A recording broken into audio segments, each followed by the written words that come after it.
오늘 여러분에게 어머니란 어떤 분인가? 어머니란 존재는 한량없는 우리들의 그리움입니다. 우리 고전에서도요, 신라의 화랑은 엄청난 죽음을 강요받았습니다. 어디서부터? 신라가 삼국 통일의 대업을 달성하기 위해서, 또 자기네들 목표지인 사만의 일통을 위해서 수많은 젊은 청장년들이 먼저 어머니 곁을 떠나야 했습니다. 그러나 그들은 마지막까지도 목숨줄을 놓지 않았던 것은 바로 자신들을 위하여 기도하는 어머니가 있었기 때문입니다. 그렇게 어머니를 늘 가슴 속에 묻고 나라를 위해서 스스로 목숨을 버렸던 것입니다. 그리고 그가 마지막 목숨을 버리는 그 순간에도 마지막 남긴 한마디는 어머니입니다. 엄마라는 것이죠. 엄마라 부르면서 세상을 버려야만 했던 것입니다. 신라와 백제가 치열하게 전투를 하고 있을 때 신라의 6두품 이상 되는 관리들이나 귀족들의 자녀들은 모두가 신라의 화랑에 입문하게 되어야 했고, 또 그로서 백제와 신라와의 전투에 참여하지 않으면 아니 되었습니다. 이래할 즈음에 전해지는 한 설화를 보면 한 화랑의 애틋한 사연과 그의 가슴속에 담겨져 있는 어머니에 대한 그리움을 우리는 들여다볼 수가 있습니다. 그렇다면 경주 장안에서 아들을 백제와의 전투에 내보낸 그 어머니는 어떻게 지냈을까요? 아침마다 저녁마다 밤마다 장독대 위에 정환수를 떠놓고 아들의 무사 귀화를 자기 목숨보다 먼저 빌었을 것입니다. 그 어머니는 어떠한 마음으로 살아 있었을까요? 그것은 다시 살아서 돌아오면서 살인문을 열고 엄마!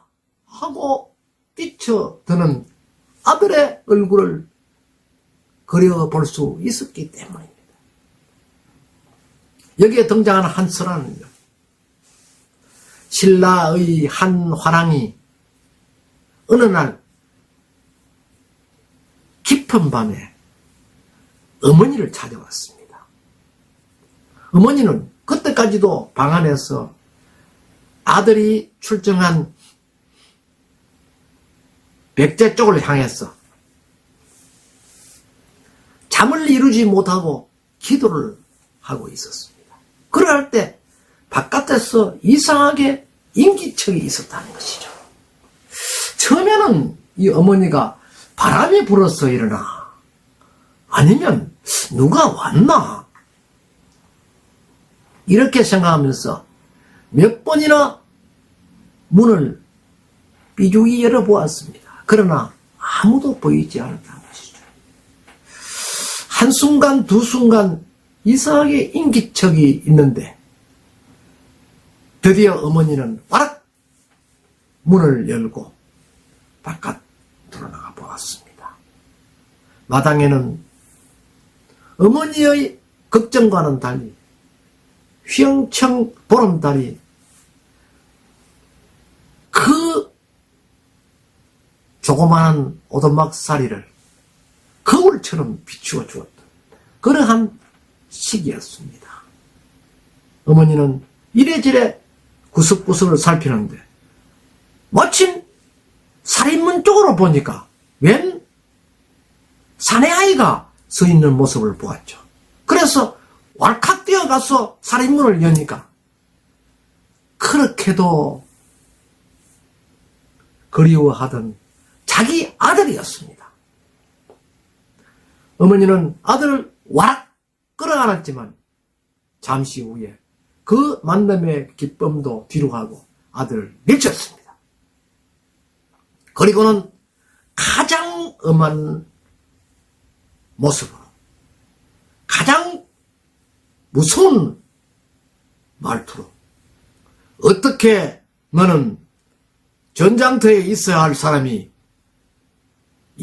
이곳에 왔느냐 하고 꾸짖듯 물었습니다.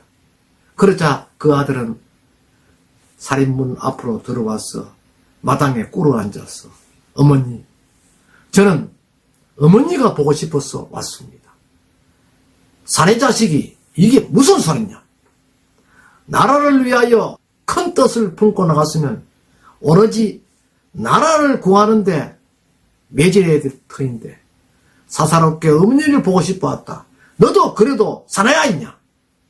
어머니, 지금은 너무나 전장터가 위험합니다. 더 이상 저희들이 버틸 수가 없습니다. 언제 죽을지 일촉즉발의 위기에 처해 있습니다. 저는 어머니와 함께 전쟁이 없는 곳으로 도망가기 위해서 이렇게 군령을 벗어나서 뛰어왔습니다. 어머니, 제 마음을 받아주십시오 하면서 어머니에게 가까이 다가서서 치맛자락을 붙들고 예언하였습니다. 그러나 어머니는 큰 소리로 꾸짖으면서 사내 대장부가 나라를 위해서 진정 목숨을 바쳐야 하거늘 어찌 사사로운 정에 매달려서 이 어미에게 왔느냐? 나는 너와 같은 자식이 없다 하면서 획 돌아서면서 방 안쪽으로 들어가 버렸습니다. 그리고는 어머니는 방문을 당겨서 그도 잠궈 버렸습니다. 아들은 몇 번이고 밖에서 어머니를 불렀고 한량없는 마음으로 어머니라 외쳤습니다. 하지만 어머니의 목소리는 더 들을 수 없었습니다. 아들은 할 수 없이 다시 군마를 타고 적진으로 뛰어들었습니다. 얼마 후에 아들이 다시 적진으로 나갔다는 기미를 보고 어머니가 밖에 나와서 마당에서 아들의 뒷모습을 멀리서 바라보면서 큰 절을 하면서 아들아, 부디 비겁하지 말아라. 그리고 사내 대장부로서 큰 뜻을 이루도록 하라 하면서 천지신명에게 아들의 또한 무사 귀환을 빌었습니다. 이것이 바로 어머니 마음입니다. 하지만 만약에 그때 어머니가 그 아들에게 나약한 모습을 보였다면 그 아들은 더욱더 어머니를 그리워하면서도 나라를 배신하는 그런 사람으로 바뀌었을 것입니다. 어머니는 그날로부터 한숨도 자지 않고 아들이 전장터에 나가서 싸우는 그 현장 쪽으로 바라보면서 밤잠을 잊은 채 기원을 하였죠. 그러다가 한 달포가 지났다고 합니다. 한 달포가 지나고 나니까 웬 군마 소리가 바깥에서 이렇게 우렁차게 들렸죠. 바깥에서 말소리가 잉 하면서 워 이렇게 하거든요. 아니 발자국 소리가 좋게는 그 두 사람이 탄 말발굽과 같은 그런 소리가 들렸던 것입니다. 잠시 후에 살인문을 흔들면서 군마를 타고 온 병사가 앞전에 화랑의 어머니를 찾았습니다. 그 화랑의 어머니는 문을 와락 밀치면서 마당으로 넘어지듯 뛰쳐나왔습니다. 그리고는 그들을 바라보았습니다. 그런데 이게 웬일입니까? 그 병사들이 흰 보자기를 든 상자를 안고 서 있었던 것입니다. 어머니는 그제서 정신을 가다듬고 일어섰습니다. 그리고는 그들이 내민 흰 보자기에 쌓인 상자를 받아들였습니다. 그 상자는 무엇일까요? 그 상자 속에는 자신이 그렇게 애틋하게 그리워하는 자기 아들의 수갑이 들어있는 함이었습니다. 어머니는 구슬 같은 눈물을 흘리면서도 그들에게 내심을 하지 않았습니다. 그리고는 그 아들의 수갑을 끌어안고 자신의 방으로 돌아왔습니다. 그리고는 아들에게 큰절을 하면서 사랑하는 내 아들아, 정말 수고했다 하면서 한량없는 울음을 울었습니다. 그리고는 미리 준비한 긴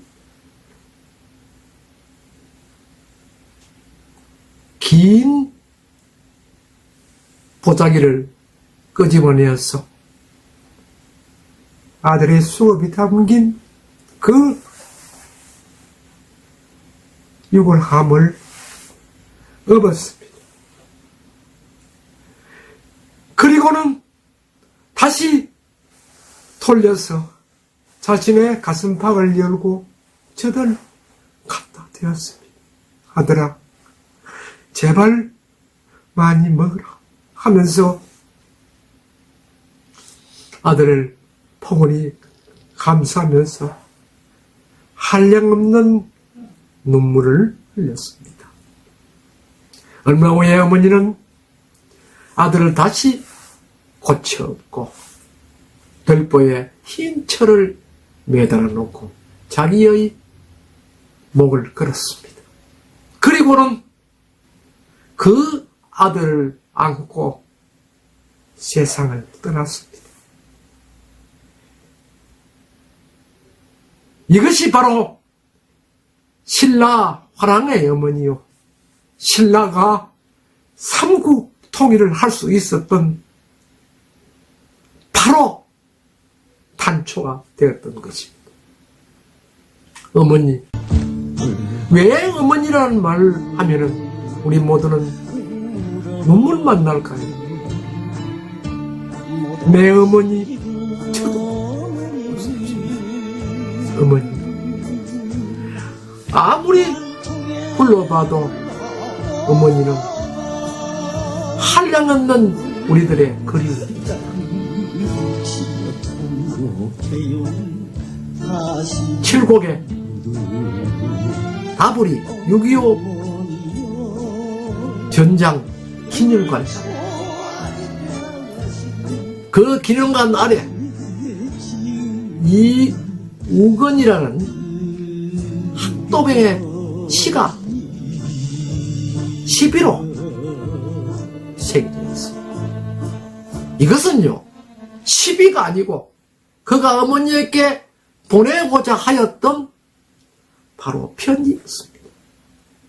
훗날 그 편지가 자신의 일기장 속에서 나왔다는 것이죠. 수많은 학도병들이 마지막 6.25 전장의 보리로 낙동강 전투가 이루어지면서 칠곡 타브리 쪽에서 황악산과 유악산에서 밀고 당기는 마지막 전투가 벌어졌을 즈음에 수많은 학도병이 그 자리에 모였습니다. 그 학도병은 바로 신라의 화랑과 같은 거의 유사한 연령에 있었던 사람입니다. 불과 15세, 16세에 달하는 어린 학생이었다는 것이죠. 그들을 전장터에 내어보내는 어머니의 마음 또한 신라의 화랑을 백제와의 전투에서 내민 그 어머니의 마음과 다를 바가 조금도 없었으리라 저는 생각합니다. 이우건이라는 사람이 그 당시에 청소년이죠. 전장이 치열하게 벌어지는 그 순간에 기억하였던 것을 일기로 적었다는 것이죠. 그 속에는 어머니에게 보내는 내용이었습니다. 어머니, 왜 전쟁은 일어났습니까? 왜 우리 같은 민족을 죽이고 또 죽여야 합니까? 저는 오늘 사람을 죽였습니다. 제 옆에는 저와 같이 여러 학도병들이 지금 언제 죽을지 모르는 그 순간을 지키면서 저와 같이 조그마한 호에서 버티고 있습니다. 하면서 어머니를 그리워한 크고절절한 이야기와 전쟁이 왜 벌어지는가 궁금해하는 사람, 나는 왜 같은 사람을 죽여야 하는가, 수많은 의문과 자신의 순수한 마음을 그 일기장에 수록해 두었습니다. 그리고 그는 이렇게 이야기했습니다. 어머님, 제가 꼭 살아서 어머님을 뵙겠습니다.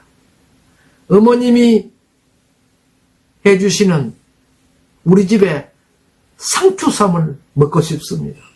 그리고 우리 집 우물에서 나오는